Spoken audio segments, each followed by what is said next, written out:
What if the person next door wasn't just strange, but hiding something far darker? Tonight's story takes us inside a North Carolina house where two men vanished. Bodies were buried in the backyard, and a self-proclaimed Satanist stood accused of murder. Stay with us, because this case only gets more disturbing the deeper it goes. Pazuzu Algarad was a 29-year-old man living in North Carolina who legally changed his name after a demon from The Exorcist.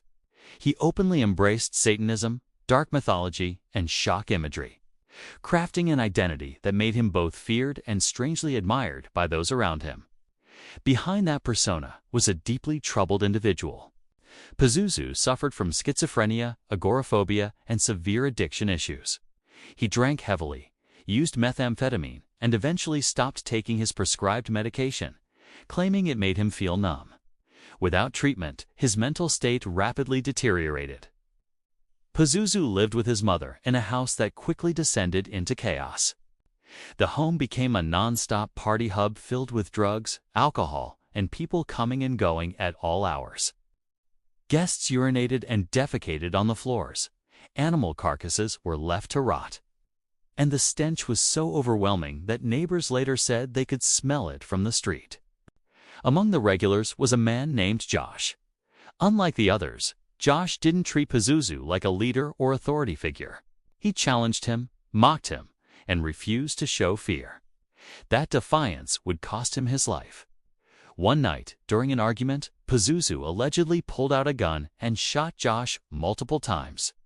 Witnesses were present, including Pazuzu's own mother, yet no one called the police. Instead, the group moved Josh's body into the basement. As the body began to decompose, they attempted to hide the smell using cat litter and chlorine. When that failed, Josh's remains were eventually buried in the backyard, just feet from where parties continued as if nothing had happened. But the violence didn't stop there. Another guest, a man named Tommy, was later shot and killed by Pazuzu's girlfriend, Amber Birch. Once again, Pazuzu's mother was present and did nothing. The body was buried in the same backyard, with Pazuzu directing where and how it would be hidden. For years, the crimes went undetected. That changed in 2014 when a former friend of Pazuzu was questioned by police about an unrelated crime.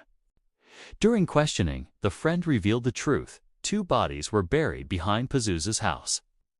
Police arrived wearing hazmat suits due to the extreme filth inside the home. When they excavated the backyard, they uncovered skeletal remains later identified as Josh and Tommy. Pazuzu Algarad, Amber Birch, and another accomplice were arrested and charged. Amber was eventually sentenced to 30 to 40 years in prison. The third accomplice received a sentence of 3 to 5 years. Pazuzu Algarad never made it to trial. While awaiting court proceedings, he was found dead in his jail cell, an apparent suicide. The House of Horrors was demolished, but the story remains a chilling reminder of how unchecked mental illness, addiction, and fear can spiral into unthinkable violence. Don't forget to like, share, and subscribe for more true crime stories.